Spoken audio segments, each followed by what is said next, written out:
오늘 하나님의 말씀은 지난주에 본문 중에서 일부인 요한복음 9장 1절에서 5절까지 보도록 하겠습니다. 요한복음 9장 1절에서 5절, 제가 가진 성경책은 신약성경 159페이지에 있습니다. 요한복음 9장 1절에서 5절, 우리 한 절씩 교독하도록 하겠습니다. 예수께서 길을 가실 때에 날 때부터 맹인된 사람을 보신지라. 라비여, 이 사람이 맹인으로 난 것이 누구의 죄로 인함이니까? 자기이니까 그의 부모이니까? 예수께서 대답하시되 이 사람이나 그 부모의 죄로 인한 것이 아니라 그에게서 하나님이 하시는 일을 나타내고자 하심이라. 때가 아직 낮음에 나를 보내신 이의 일을 우리가 하여야 하리라. 밤이 오리니 그때는 아무도 일할 수 없느니라. 같이 있습니다. 내가 세상에 있는 동안에 세상의 빛이로다. 아멘. 잠시 기도합니다. 하나님 아버지, 이 시간에 하나님의 말씀을 다시 한번 듣기를 원합니다. 하나님께서 성령으로 이 시간에 말씀하여 주시되 이 아버지, 이 설교의 선포가 사람의 말이 아닌 하나님의 말씀으로 들려지는 귀한 은혜를 허락하여 주시옵소서. 예수님의 이름으로 기도합니다. 아멘. 우리 옆 사람과 같이 인사했으면 좋겠습니다. 내 옆에 있어줘서 감사합니다. 이렇게 인사할까요? 내 옆에 있어줘서 감사합니다. 네, 감사합니다. 여러분들이 웃는 모습 보면 제가 너무 행복해요. 지난주에 우리가 9장의 말씀 1절에서 마지막 절까지 전체적으로 살펴보면서 눈뜬 소경의 이야기를 했습니다. 실로암에서 눈이 띄어진 표적을 보았습니다. 근데 그 메시지의 초점을 어떻게 맞췄냐면 예수님의 은총으로 말미암아 어둠에 있었던 죄인이 눈을 뜨게 되고 그리고 구원의 빛을 경험하고 하나님의 자녀가 되어져 가는 그 과정을 삶의 변화들을 이야기를 나눴습니다. 예수님을 만나서 구원의 기쁨을 누리는 자, 얼굴이 인상이 변하고 그리고 죄에 대해서 민감해지면서 주님에 대한 고백이 점점점 시간이 갈수록 깊어지는 것을 우리가 살펴보았습니다.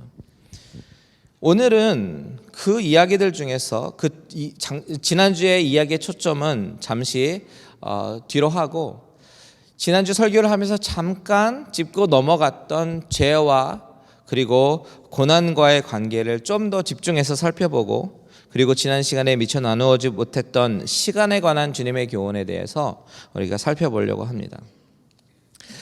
C.S. 루이스라는 영국의 철학자요 변증학자고 그리고 많은 기독교 서적을 저술한 저자가 있습니다. 이 저자는 정말 많은 책을 남겼는데요. 기독교인들이 아니라도 많이 읽혀졌던 나니아 연대기라든지 아니면 기독교인들 사이에 많이 읽혀졌던 그런 순전한 기독교, 이런 정말 좋은 책들을 많이 저술했습니다. 그가 남긴 많은 책들 중에서 어떤 책이 있냐면 고통의 문제, The Problem of Pain이라는 책이 있는데요. 그 책의 세컨드 챕터에 보면 이 저자는 하나님의 전능하심과 하나님의 선하심에 대해서 이야기를 풀어나가기 위해서 어떤 한 명제에 대해서, 아주 흥미로운 명제에 대해서 먼저 이야기를 하고 그리고 나서 하나님의 전능하심과 선하심에 대해서 이야기를 풀어나갑니다. 그가 소개한 명제가 뭐냐면 이렇습니다. 스크린 창조해 주시면 좋겠습니다. 만일 하나님이 선하시다면 자신이 만든 피조물에게 완벽한 행복을 주고 싶어 할 것이다. 그리고 하나님이 전능하시다면 그 소원대로 하실 수 있을 것이다. 그런데 피조물들은 행복하지 않다. 그렇기 때문에 하나님은 선하지도 않고 능력도 없는 존재일 것이다. 어떤 사람이 이 명제를 인용하면서 이 저자 C.S. 루이스는 뭐라고 말을 시작하냐면 이런 말에 대답을 하기 위해서는 하나님의 선하심이 어떤 건지 하나님의 전능하심이 어떤 것인지 좀 더 정확하게 알고 생각해 봐야 된다라고 말을 하면서 이 저자는 하나님의 전능하심과 하나님의 선하심에 대해서 그 책을 통해서 풀어나갑니다. 이 책에서 제기한 문제처럼 우리도 때때로는 이런 질문들을 가지고 있지 않습니까? 우리는 살면서 하나님이 선하시다면 하나님 왜 하나님의 자녀들인 우리들에게 고통이 있습니까? 라고 때로는 질문하기도 합니다. 하나님은 선하시고 하나님의 당신의 자녀들을 사랑하시는데 왜 자녀된 우리들은 항상 행복하지 못하고 고통스러운 시간을 지내야만 합니까? 라고 질문을 하면서 과연 하나님은 계십니까? 과연 하나님은 선하신 하나님이 맞습니까? 라고 때로는 하나님 앞에 항의하는 어조로 질문을 하기도 합니다. 이것은 참으로 다루기 어려운 주제예요. 만일 고통과 고난을 당하고 있는 어떤 분이 저에게 와서 목사님, 왜 하나님은 나에게 이런 상황을 허락하십니까? 왜 이런 어려움을 겪게 하시나요? 라고 질문을 하신다면 저도 명확하게 대답하는 것 어렵습니다. 그런데 사실 저의 마음 가운데는 집사님, 이 질문에 대한 대답은 바로 이것입니다 라고 대답하고 싶어요. 그런데 그렇게 대답할 수가 없습니다. 왜냐하면 하나님이 허락하시는 고난의 의미는 우리가 단순히 생각하는 것 이상의 심오하고 깊은 의미가 내재되어 있기 때문에 그렇습니다. 그리고 우리가 아는 하나님에 대한 지식은 아주 조각 지식에 불과해요.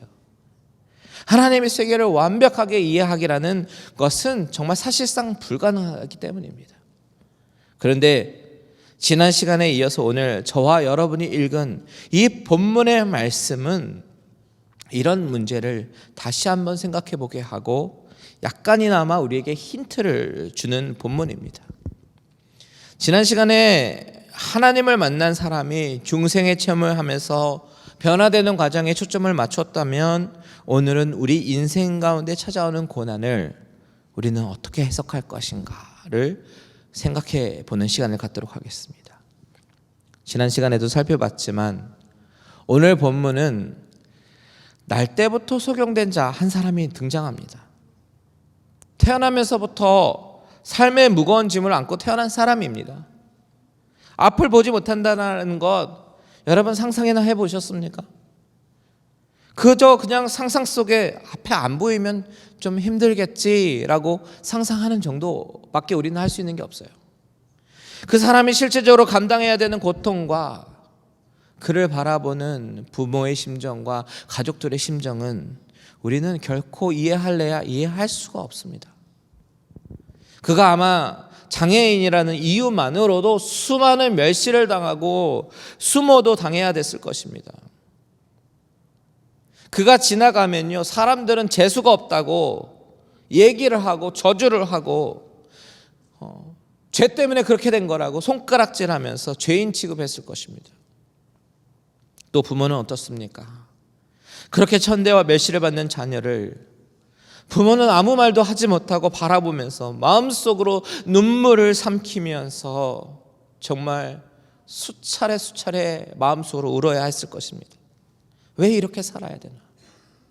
하나님이 살아계신다면 왜 이런 일을 허락하셨는가? 라고 원망도 했을 것입니다. 이렇게 고난이라는 것은 어쩔 때는 정말 해석할 수도 없고 이해할래야 할 수도 없는 일들이 우리 삶 가운데 벌어집니다. 여러분은 어떻습니까? 여러분들의 상황은 어떠시냐고요? 여러분 혹시 고난 가운데 있으십니까? 병 중에 계십니까? 갑작스러운 사고에 어리둥절하세요? 가정과 자녀들 때문에 고통스러우십니까? 왜 이런 일들을 하나님이 허락하셨는지 하나님을 원망하면서 물어보지는 않으셨습니까? 혹시 이런 일들이 나의 죄로 인한 고통인지 고난인지 아니면 왜 이런 일들이 나에게 주어지는지 물어보면서 생각해 보지는 않으셨습니까? 이런 궁금증과 질문 가운데 예수님을 그토록 따라다녔던 제자들조차도 이것에 대해서 궁금했습니다. 이 소경은 왜 이렇게 태어나면서부터 고통을 받아야 할까? 이것은 죄로 인한 것인가? 만약에 그렇다면 이 죄는 누구로 인한 것인가? 부모의 죄인가? 바로 이 사람의 죄인가? 제자들 마음속에도요, 똑같은 질문이 있었어요. 이 제자들이 가지고 있었던 질문들은 당시 유대인들의 장애인을 바라보는 시선과 편견을 대변해 주는 것이라고 말씀드렸습니다. 그들은 모든 질병과 고난은 죄로 인한 것이다 라고 생각했기 때문에 오늘 본문 속에 나타난 제자들도 이 소경이 과연 누구의 죄로 인한 것인지 모르겠지만 어쨌든 죄로 인한 것이다 라고 단정을 지었습니다. 그 가운데 주님은 그 소경의 눈을 뜨게 하시면서 이 사람이 가지고 있었던 질병은 죄로 인한 것이 아니라 하나님의 영광을 위해서 사용되는 고난이다 라고 주님은 가르쳐 주셨습니다. 여러분, 어떤 고난은 죄로 인한 것입니다.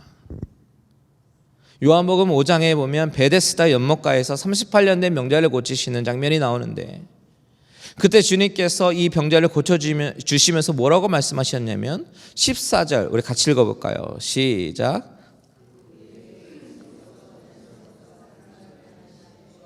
보라, 내가 나았으니 더 심한 것이 생기지 않게 다시는 죄를 범하지 말라고. 더 심한 것이 생기지 않게 죄를 범하지 말라라고 말씀하셨어요. 무슨 말입니까? 그가 가지고 있었던 질병은 죄로 인한 것이었음을 암시하는 것이었습니다. 그런데 이렇게 모든 질병이 죄로 인한 것이다 라는 이 공식을 만들어서 모든 상황을 대입해서 해석을 하기 시작하면 아주 위험한 해석이 됩니다. 만일 그 공식대로라면 오늘 본문 속에 이 소경과 그 소경의 부모는요 평생 이 장애가 자신의 죄 때문이라고 자책하면서 그 죄책감에서 벗어나기가 어려울 것이에요. 우리가 성경에 대해서 바로 알아야 되는 이유가 바로 여기에 있습니다. 하나님에 관한 진리에 대해서 제대로 알지 못하는 무지함 때문에 하나님을 오해하고 신앙을 떠나기도 하고 때로는 평생 큰 죄책감을 가지고 살아갑니다. 이렇게 진리에 대한 무지는 우리에게 위험성을 가지고 오기 때문에 성경에 대해서 바로 알아야 되는 거예요. 그래서 우리가 생각해 봐야 되는 것은 과연 하나님은 우리에게 일어나는 사건들을 어떤 관점으로 바라보시는가? 그리고 성경은 이 고난들을 뭐라고에 대해서 어떻게 생각하는가, 어떻게 말하고 있는가, 이것을 알아나가는 것이 아주 중요합니다. 이것을 성경적 관점이라고 말합니다. 요한복음 5장에서의 관점은 그 병자의 병은 죄로 기인한 것이다 라고 얘기합니다. 그렇다면 당연히 죄의 용서를 받아야 되는 것이 우선순위겠죠. 회개를 해야 합니다. 그러면 하나님께서 회개를 하면 죄 용서해 주신다고 약속하셨어요. 우리 요한 1서 1장 8절에서 9절, 요한 1서 1장 8절에서 9절 우리 다 같이 한번 읽어보겠습니다. 시작. 만일 우리가 죄가 없다고 말하면 스스로 속이고 또 진리가 우리 속에 있지 아니할 것이요 만일 우리가 우리 죄를 자백하면 그는 미쁘시고 의로우사 우리 죄를 사하시며 우리를 모든 불의에서 깨끗하게 하실 것이요 죄를 고백하면 자백하면 입술로 용서해달라고 얘기를 하면 하나님은 긍휼을 베푸시고 용서를 해 주실 것입니다. 그런데 오늘 본문인 9장 가운데 나오는 관점은 또 다른 관점으로 말씀하세요. 2절과 3절 다시 한번 읽습니다. 시작. 제자들이 물어 이르되 라비여 이 사람이 맹인으로 난 것이 누구의 죄로 인함이니까 자기니까 그의 부모니까 예수께서 대답하시되 이 사람이나 그 부모의 죄로 인하는 것이 아니라 그에게서 하나님이 하시는 일을 나타내고자 하심이라. 5장에 나왔던 38년 된 명자처럼 고난과 질병이 죄로 인한 것도 있지만 어떤 것은 죄로 인한 것이 아니라 하나님의 뜻을 드러내고 영광을 위해서 사용되는 고난도 있음을 주님께서 말씀하고 계시는 것입니다. 이 말씀은 예전부터 한 공식만을 바라보고 생각하고 있었던 그 제자들의 입장에서는 매우 신선하고 새로운 관점이었습니다. 주님의 말씀은 하나님께서 이 사람을 통해서 뭔가를 하시려고 하신다는 것, 즉 하나님의 목적이 있다라는 것입니다. 하나님의 목적이 있다라는 것은 이 날 때부터 소경된 사람이 소경으로 태어난 것은 어떠한 특정한 죄 때문이 아니라 우연히 발생한 것도 아니라 바로 바로 이 표면적으로 나타난 이 소경이라는 장애의 원인은 바로 하나님의 영광을 위해 나타난 것이다라는 것입니다. 사람들은 이 표면적인 이 현상을 바라보면서 이 원인이 뭘까? 이 원인을 찾으려고 했어요. 그런데 주님은 어떻게 하시냐면 그 원인에서 대답을 찾으라고 하는 것이 아니라 그 사고방식과 편견을 깨트리시면서 문제는 원인이 아니라 목적이 무엇인가 라는 질문으로 다시 한번 생각해 보라고 말씀하시는 거예요. 다시 말하면 이렇게 고난이 찾아온 원인이 무엇인가에서 이 고난을 허락하신 하나님의 목적이 무엇인가를 생각하라라는 것입니다. 3절 끝부분 한번 같이 읽겠습니다. 시작. 그에게서 하나님이 하시는 일을 나타내고자 하심이라. 이 소경을 보십시오. 그가 비록 소경으로 태어났지만 그 소경의 장애에는 하나님께서 하실 일이 분명히 있으셨기 때문에 그것을 허락하셨고, 그렇기 때문에 이 일은 하나님의 손길 가운데 있는 것이다라는 것이요, 하나님의 계획 가운데 있다, 하나님의 섭리 가운데 있는 일이다라는 것을 보여주고 있습니다. 여러분, 이것은 현재 이 시대에 사는 우리에게도 동일하게 적용이 됩니다. 여러분이 지금 고난 가운데 있다면 현재 당하고 있는 고난의 원인을 살펴볼 것이 아니라 이것을 허락하신 목적이 무엇인가, 그것을 살펴봐야 한다는 것이에요. 왜냐하면 이 모든 것이 하나님의 손길 안에 있는 것이기 때문입니다. 그렇다면 여러분, 하나님의 손길 안에 있다라는 말을 들을 때에 어떤 느낌이 드십니까? 어쩌면 선하신 하나님에 대한 믿음이 없다면 인형극이 생각난다고 말씀하실지도 모르겠어요. 하나님은 모든 것을 조정하시니까 우리는 그저 인형처럼 조정되는 거 아닌가라고 생각하실 수도 있습니다. 여러분도 그러십니까? 그런데 우리가 하나님의 손길이라는 것, 하나님의 계획하심과 하나님의 섭리하심이라는 것, 하나님의 절대 주권이라는 것을 바로 알면 우리 삶 가운데, 특별히 하나님의 자녀들의 삶 가운데 일어나는 모든 일들을 바라보는 새로운 관점이 생깁니다. 무기력한 인형이 아니라 하나님의 자녀가 되는 것이 얼마나 큰 은혜인지 깨닫게 되어집니다. 관점이 달라지는 거예요. 내 비즈니스가 하루아침에 어렵게 된 것, 갑자기 사기를 맞아서 경제적으로 어렵게 된 것, 암에 걸린 것, 교통사고를 당한 것, 내 자녀가 어렵게 된 것, 좋지 않은 일들이 계속해서 생겨나는 이 모든 것들이 내 죄 때문이 아니라, 혹은 재수가 없어서 생긴 일이라고 생각할 게 아니라, 하나님을 바로 알면, 하나님의 속성을 제대로 이해하면 이 일조차도 하나님의 손길 안에 있는 일이다라고 고백하면서 관점이 바뀌게 된다는 거예요. 이것은 굉장히 중요한 관점입니다. 그러면 어떻게 고백하게 되는지 아십니까? 역대하 29장 11절 같이 다윗의 고백이 어땠는지 같이 한번 읽어보겠습니다. 시작. 여호와여, 위대하심과 권능과 영광과 승리와 위엄이 다 주께 속하였사오니 천지에 있는 것이 다 주의 것이로소이다. 여호와여, 주권도 주께 속하였사오니 주는 높으사 만물의 머리심이니이다. 다윗의 고백처럼 모든 것이 다 주께 속하였고 주권도 주께 속하였다라고 고백하게 되는 것이에요. 그리고 모든 것이 하나님의 주권 아래에 있다는 말은, 하나님은 선하시다라는 말은 하나님은 이 일을 통해서 무언가 하실 일이 있으시다라고 믿고 여기는 것입니다. 여러분, 하나님 안에서는 우연이 하나도 없음을 믿으십니까? 그렇습니다.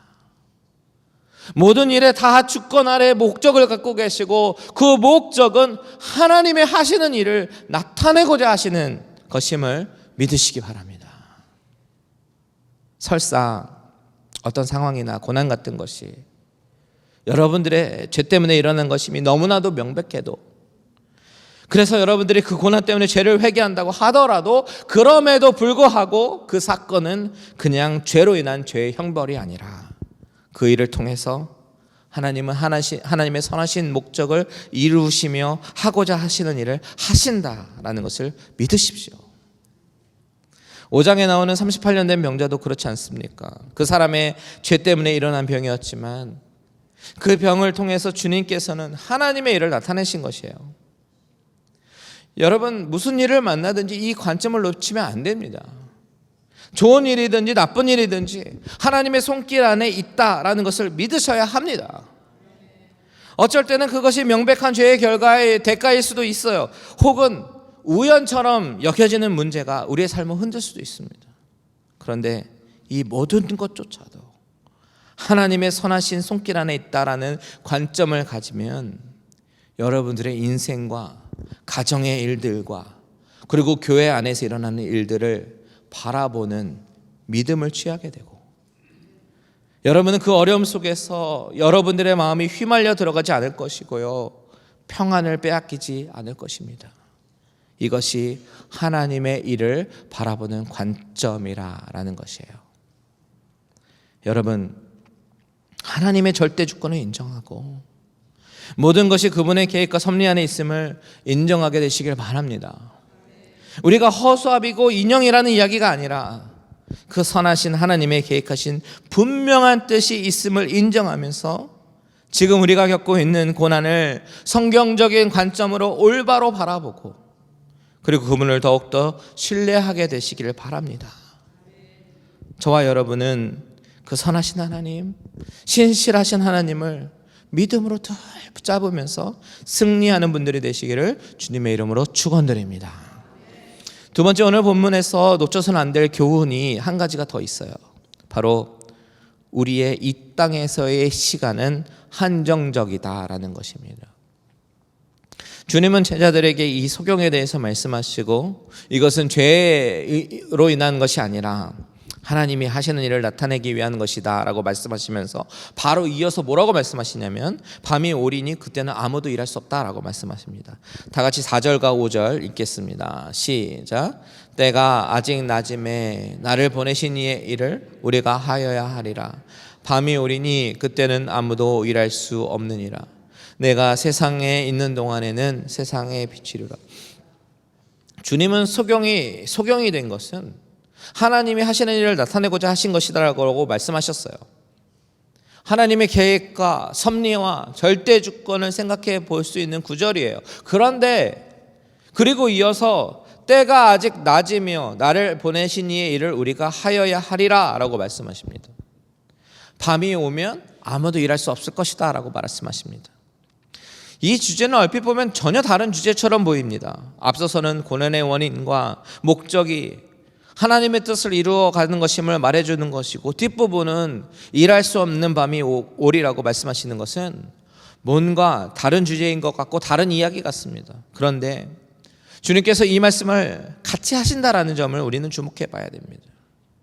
자, 주님은 이 소경이 하나님의 일을 나타내고자 한다고 하셨습니다. 그렇다면 하나님이 하시는 일이 무엇입니까? 지난주에 이것도 말씀드렸는데, 요한복음의 가장 중심의 말씀인 예수님께서 하나님의 아들 그리스도이심을 믿게 하고 그 이름을 힘입어 생명을 얻게 하려 함이라 라는 것. 하나님이 하시는 일은 생명을 살리는 일.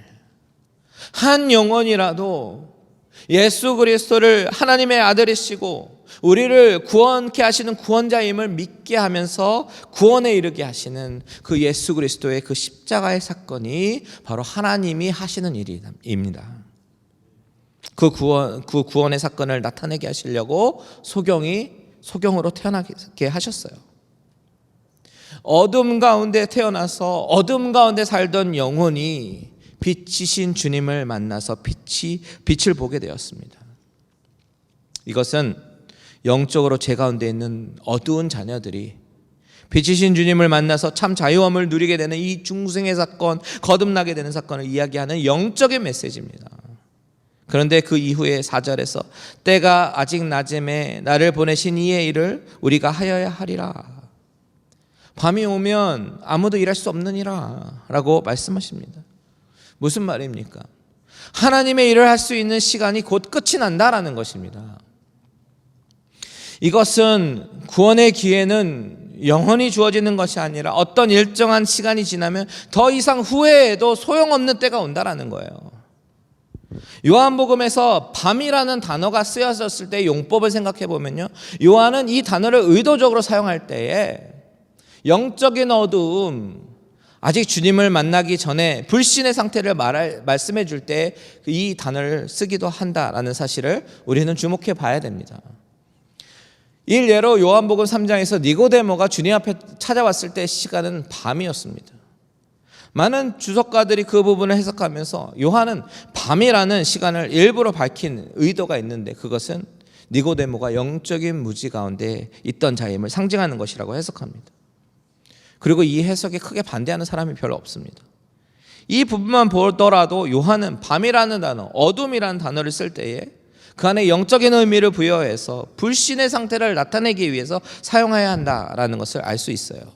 본문에서도 마찬가지입니다. 소경도 마찬가지예요. 빛을 볼 수 없는 자입니다. 이 소경은 육적인 소경이지만 동시에 영적인 소경이기도 하는 것입니다. 그 영적인 어둠에 있던 소경에게 주님은 밝은 빛을 비춰주셨고, 이렇게 어둠에 갇힌 자들에게 빛을 주시는 일이 바로 하나님의 일이다라는 거예요.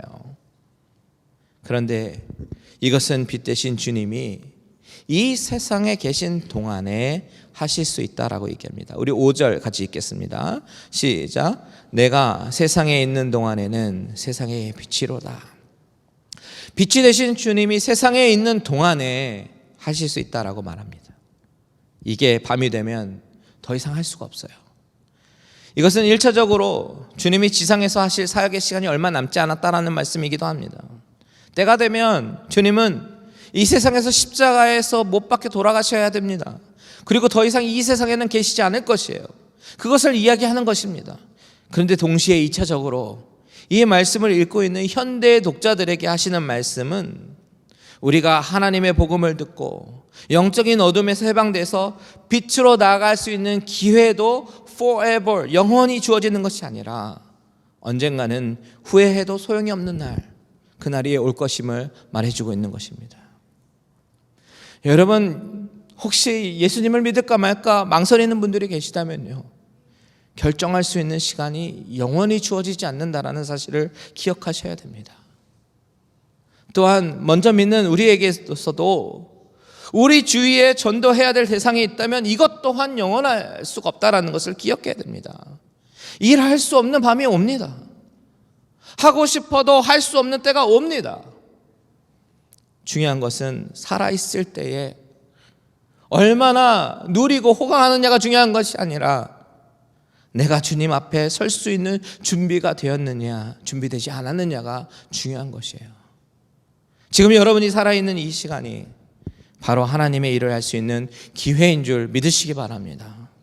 그렇지 않으면 후회해도 소용이 없는 때가 올 거예요.